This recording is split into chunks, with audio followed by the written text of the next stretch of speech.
नमस्कार जय जगन्नाथ ओंकार education channel को आपन को स्वागत।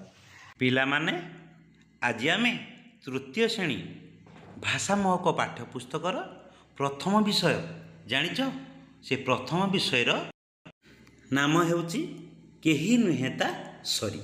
से विषय कौन करिबा आमे तार पद्यटी पठन करिबा एवं भावार्थ आलोचना करिबा ता संगे संगे प्रश्न उत्तर मध्य आलोचना करिबा। केही नुहेता सरी एही कवितारे आमे काहाठारु कौन शिक्षा लाभ करिबा से विषय वर्णना करिसंती कवि। जेमिति कि पहाड़ वृक्ष नदी झरणा कोइली एमानक ठारु आमे कौन कौन सब शिखिबा से विषय वर्णना करिसंती।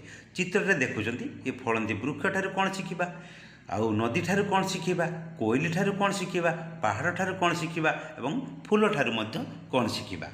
एबे देखिबा कविता को देख प्रथम पदरे डाहाण को एक चित्र अछि फूल फूल गछर फूल फुटिछि। कवि निजे एक फूल हेबा पई चेष्टा करिसंती बा भाबिसंती से फूल होई कौन करिवे से कथा वर्णना करिसंती। देखिबा से कौन कहिसंती मु कविताटी पठन करुछि तमे माने स्वर अनुकरण करी गाइबो। फूल परी मु कोमल हेबी हसिबि सदा बेले बास बितरी खुशी मु देवी सभिंकु काले काले।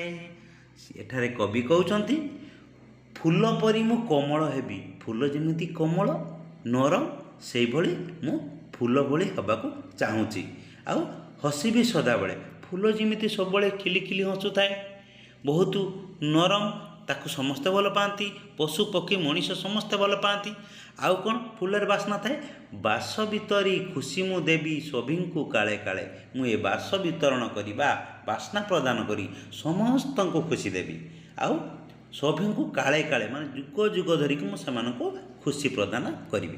प्रथम पदरे कवि कौन हवा चाहिए फूल। देखिबा परवर्ती पद कौन अच्छी कोइली परी मीठा स्वर रे कहिबी कथा सदा दुख देविनी काहारी मने आसु विपद बाधा। ए द्वितीय पदरे कवि कौन हवा चाहिए कोइली कोइलीटी हवा चाहिए। कोइली जेमिति बोबौ थाए किपरि फगुण मासरे कोइली बोबाए किपरि कु कु मीठा स्वर रे तुम मैंने अनुकरण कर कोइली केमती बोबाए कवि कहते मुझे भली कोइली भरी हेबी आउ मीठा स्वर रे कथा कहबी बा गीत गाइबी कथा कहबी अर्थात मीठा स्वर रे कथा कहले समस्ते भल पाइबे। कोइलीर स्वर को जमी समस्ते मीठा स्वर कहती पसंद करती से भली मीठा कथा बा भल कथा कहले समस्ते तुमर निजर होइजिबे। आउ कौन कहउचंती कोइली परी मीठा स्वर रे कहबी कथा सदा मु सबुबले कोइली परी सुंदर कथा मीठा कथा कहबा दुख देविनी काहारी मने आसो विपद जेते विपद आसु काहा मनरे केबे दुख देविनी काहार केबे अनिष्ट कथा मु कहबिनी एमिति किछि कथा कहबिनी अन्य को आघात लागिबो। तेणु प्रथम पदरे सी फूल हवाकू चाहिए द्वितीय पदरे कोइली हवाकू चाहिए। देखिबा परवर्ती पदरे कौन कहते कवि पहाड़ सम स्थिर मनरे करिबि सबु काम देश सेवारे जीवन देवी रखिबि तार नाम। एठारे कवि पहाड़ भली हवाकू चाहिए। पहाड़ सम माने पहाड़ भली स्थिर पहाड़ जिपरि स्थिर स्थिर सबले थाए सेपरि मन को स्थिर करने को से चाहते कहते मु पहाड़ भली मन को स्थिर करी आउ करी सब काम स्थिर मन रे सब काम कले काम सब ठीक ठीक हुए। आउ कौन कहते देश सेवारे जीवन देवी रखिबि तार नाम पहाड़ भली स्थिर रहीकि मन को स्थिर करी देश सेवा पाई जीवन देवी आउ निजर ना रखिबि कवि कहते देश सेवा करने को चाहिए। तापरे आउ गोटे परवर्ती पदर कहते नदी पराए आगे जीवी करिबि जनहित दुखी ओठरे हस खेलाई हेबी मु तार मित। यही पदरे କବି ନଦୀଟିଏ ହେବାକୁ ଚାହିଁଛନ୍ତି। କ'ଣ? ନଦୀ। ନଦୀ ଯେପରି ଆଗକୁ ଆଗକୁ ଆଗେଇ ଚାଲେ, ପଛକୁ ଆଉ ଫେରେ ନାହିଁ, ସେଇଭଳି ନଦୀ ଭଳି ଆଗକୁ ଆଗକୁ ଯିବାକୁ ପଡ଼ିବ।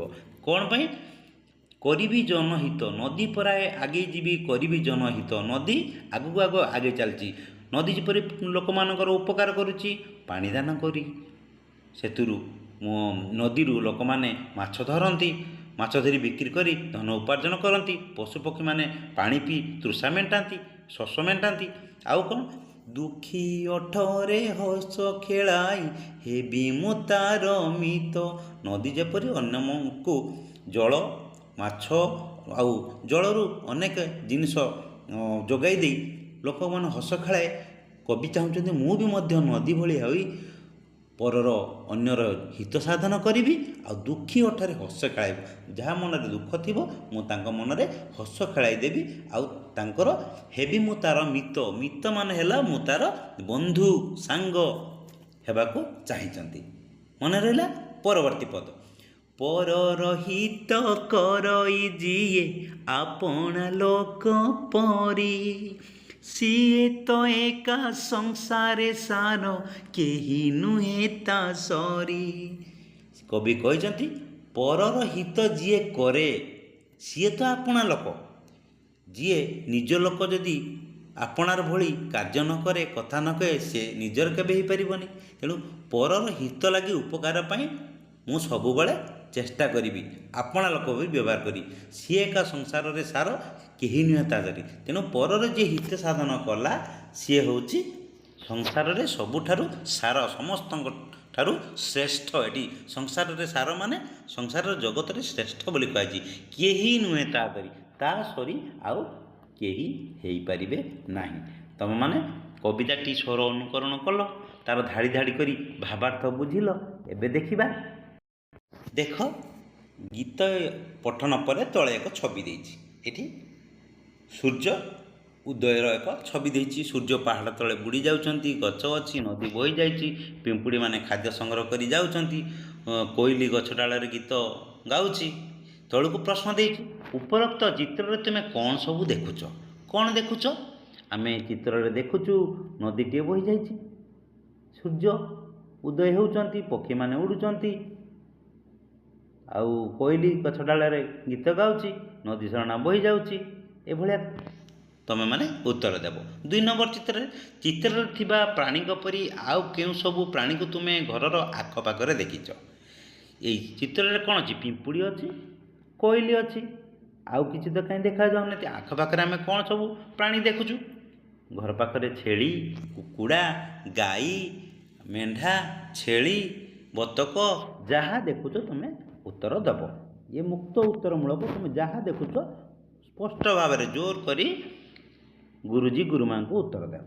3 ନମ୍ବର ପ୍ରଶ୍ନ, ତୁମେ ଜାଣିଥିବା 5ଟି ଫୁଲ ଗଛର ନାମ କୁହ। ତୁମେ ଜାଣିଥିବା 5ଟି ଫୁଲ ଗଛର ନାମ କହିପାରିବ?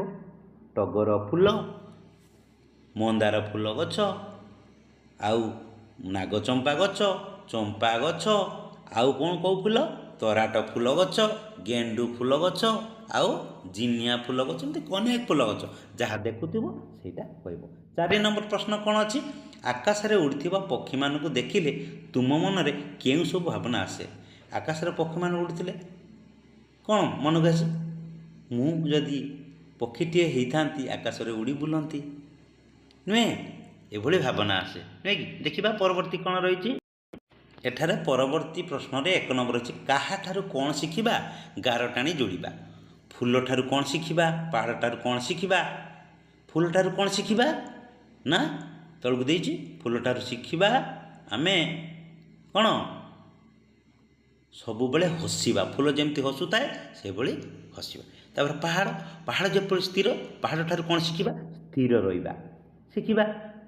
କୋଇଲି, କୋଇଲି ଠାରୁ କ'ଣ ଶିଖିବା? କୋଇଲି ମିଠା ମିଠା ସ୍ୱରରେ ଗୀତ ଗାଏ, ତାର ମଧୁର କଥା କହିବା। କୋଇଲି ଠାରୁ ମଧୁର କଥା କହିବା, ଏଥିରୁ ଗାର ଟାଣିବା। ତାପରେ ନଦୀ, ନଦୀର ଚିତ୍ର ଅଛି। ନଦୀ ଠାରୁ ଆମେ କ'ଣ ଶିଖିବା? ନଦୀ ଯେମିତି ଆଗକୁ ଆଗକୁ ଆଗେଇ ଚାଲେ, ଆମେ ସେମିତି ଆଗକୁ ଆଗକୁ ଆଗେଇ ଯିବା। ଏଠି ଅଛି, ଏଠି ଫଳନ୍ତି ବୃକ୍ଷ ଅଛି, ପିଲାମାନେ ଏଠି ଫଳ ଖାଉଛନ୍ତି। ଏଇ ଫଳନ୍ତି ଗଛ ଠାରୁ ଆମେ କ'ଣ ଶିଖିବା? ଅନ୍ୟର ହିତ କରିବା। ମନେ ରହିଲା? ଦୁଇ ନମ୍ବର ପ୍ରଶ୍ନ, କବିତାଟି ପଢ଼ି ତୁମେ କାହାପରି ହେବାକୁ ଚାହୁଁଛ କୁହ। ଏଠି ଚିତ୍ରକର ନାମ ଲେଖ। ଯିଏ ଯାହା ଲେଖିବ, କିଏ ପାହାଡ଼ ଚିତ୍ର କରିବ ପାହାଡ଼ କଥା ଲେଖିବ, ଯିଏ କୋଇଲି ଲେଖିବ କୋଇଲି କଥା ଲେଖିବ। କାହାପରି ହେବାକୁ ଚାହୁଁଛ, ଯିଏ ଗଛ ହେବାକୁ ଚାହିଁବ ଗଛ କଥା ଲେଖିବ, ଯିଏ ଫୁଲ ହେବ ଫୁଲ କଥା ବି ଲେଖିପାରିବ।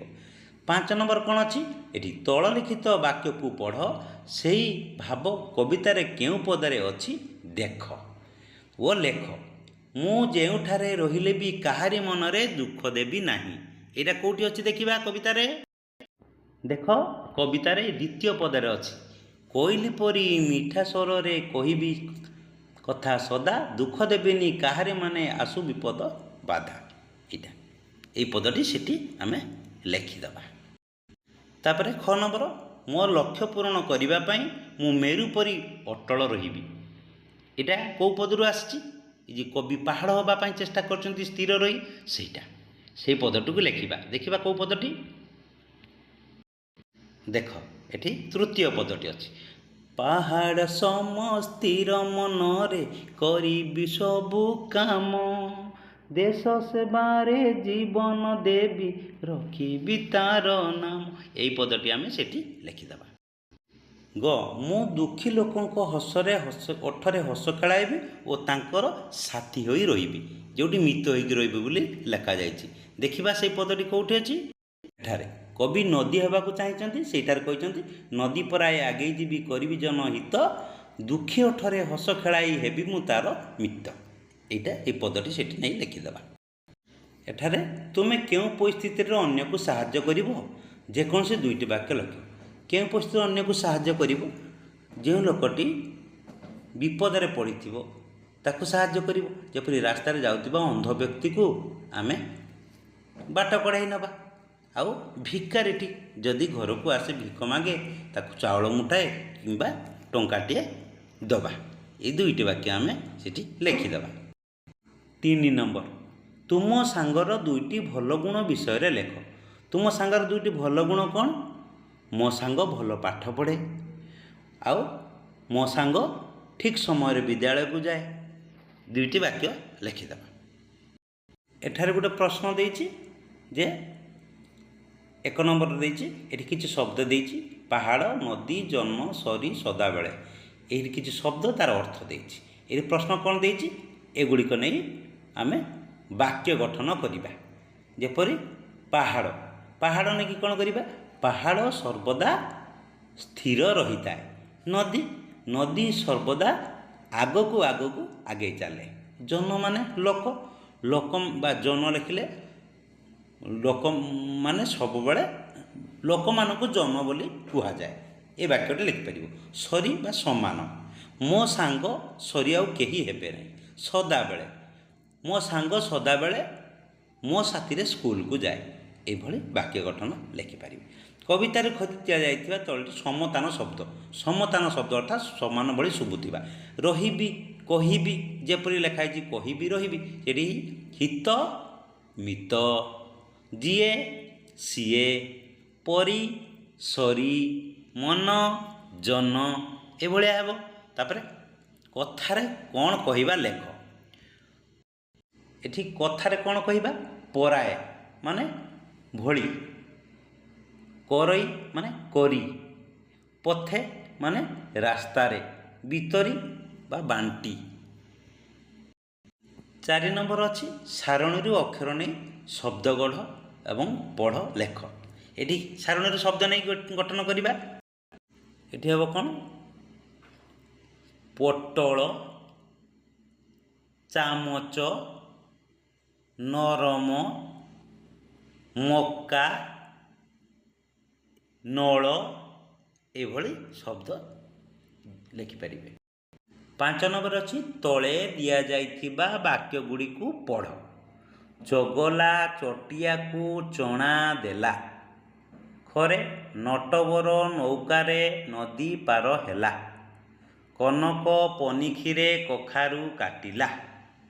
ଏଟାକୁ ପଢ଼ିବା ବାରମ୍ବାର। 6 ନମ୍ବର ପ୍ରଶ୍ନ ଅଛି, ଦେଖ ତଳେ ଦିଆଯାଇଥିବା ପଶୁପକ୍ଷୀଙ୍କ ମଧ୍ୟରୁ ଯେଉଁମାନେ ବଣରେ ରୁହନ୍ତି ସେମାନଙ୍କର ନାମ ଲେଖିବା। ବଣରେ ଯେଉଁମାନେ ରୁହନ୍ତି, ବାଘ, କାଠହଣା, କୁକୁଡ଼ା ତ ଗାଁରେ ରୁହେ ସେଟା ଲେଖିବନି। ଭାଲୁ, ମାଙ୍କଡ଼, ଗାଈ ନୁହେଁ, ସିଂହ, ଛେଳି ନୁହେଁ, ହାତୀ, ବିଲୁଆ, ମୟୂର, ଠେକୁଆ, ମେଣ୍ଢା ନୁହେଁ, ବାରା, ଏଗୁଡ଼ିକ ସବୁ ଜଙ୍ଗଲରେ ରହନ୍ତି। ଲେଖିଦେବ ବାଛି ବାଛି। ଏତିକିରେ ଆମ ବିଷୟଟି ସରିଲା। ଆଜି ଆମେ ବିଷୟଟି ପଠନ କଲେ, କବିତା ଆବୃତ୍ତି କଲେ, ପ୍ରଶ୍ନ ଉତ୍ତର ମଧ୍ୟ ଆଲୋଚନା କଲେ। ଭିଡ଼ିଓଟି କିପରି ଲାଗିଲା ନିଶ୍ଚୟ କମେଣ୍ଟ କରିବେ।